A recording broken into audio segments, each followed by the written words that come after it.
Public art review. We're in Chicago, beautiful day. We're starting today at the Chevron sculpture. This was made by John Henry. I fucking hate this sculpture, man. I think it's really ugly. I think it's a little bit of an eyesore.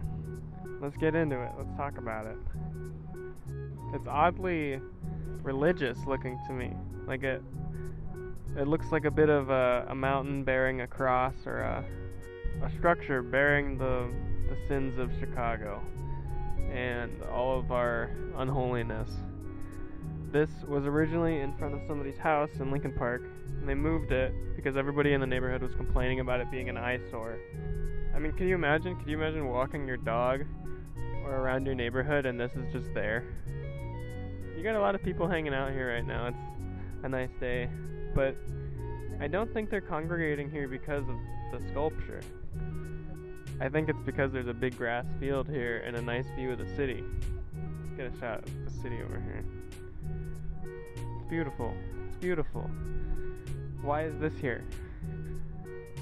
I'm gonna give this piece 3 blue daboo-dee-daboos out of 9. Here we are at the AIDS Garden of Chicago. This is a piece that's dedicated to Keith Haring. I love this guy. I think he is jovial, he's excited, he's hyped, and it's a great celebration of the life of Keith Haring, but also the lives of so many people that have died of AIDS. It's a beautiful piece. When you look at it up closer, the lines are slick. And he's just goofy, he's silly. You walk around this circle, when we're talking about public art in terms of public space, we have this big grass field here. We look out, looking south, downtown.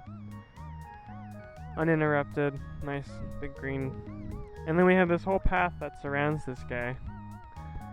And it's almost like a walking experience that forces you to walk around the sculpture.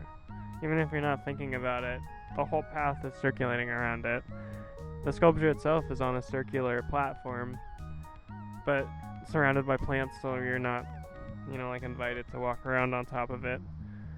That being said, though, it looks very climbable. Let's walk around it. Let's keep going. Something that's really cool about this is the different perspectives that you get while you're walking around it. From the side here, completely different sculpture. There's something kind of phallic looking about it, honestly, if I'm looking at it from the side. Oh, go ahead. You're good. Super phallic, man. You don't even really have to think about it to see it. You know what I mean, dude. You see it, right?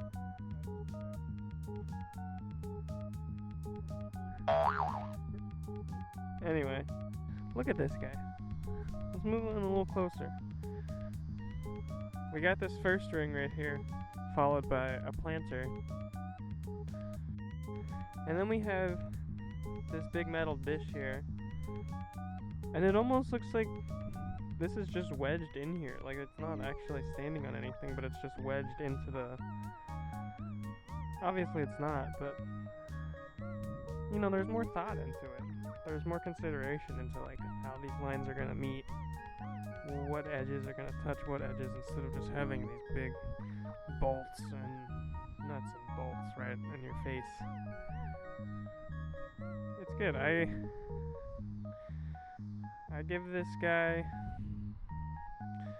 a 9 green giants out of 10 green giants.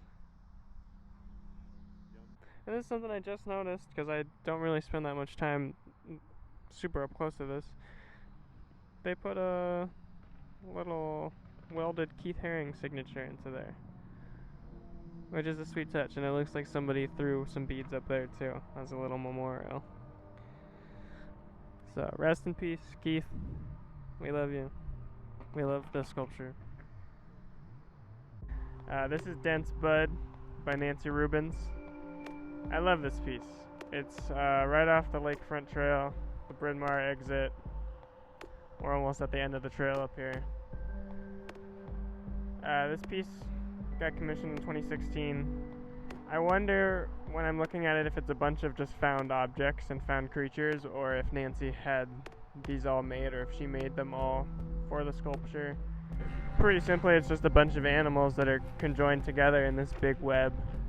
It goes along with this theme that I've kind of noticed with a lot of public art, where you have a lot of animals and natural life and things like that confined within a bunch of inorganic and metal structures, or in this case, wires.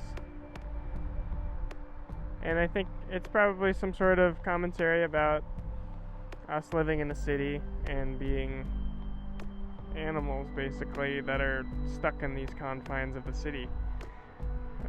Maybe there's none of that commentary to be made here, and maybe Nancy wasn't thinking about that at all, but it's usually what crosses my mind when I see a bunch of these like creatures and animals that are all trapped and snarled up within their surroundings.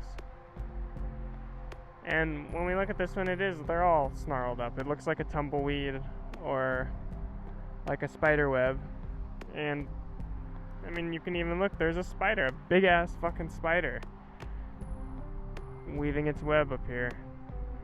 Definitely catching bugs, eating good, very clearly eating good. When we're looking at the sculpture, it's almost like an illusion. It seems like it should be toppling over. It seems like most of the structural integrity is based on this reinforced beam that goes straight through the middle and kind of hidden. I wonder if these wires weren't here, if the whole thing would come toppling over. It's probably all welded. Other religious allusions to be made between this one too. Kind of seems like Noah's Ark. All of these animals jumbled up together. Realistically, this is probably what Noah's Ark would look like, because there's no way all those animals fit clean and nice in there.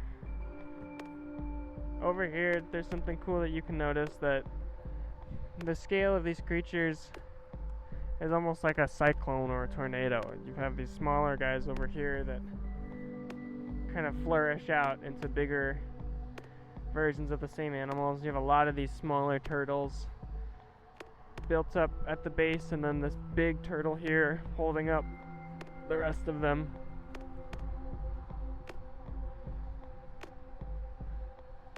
Dense Bud is a great piece by Nancy Rubens. I'm gonna give this piece 4.20 dank buds out of 5. Oh shit, I wasn't recording.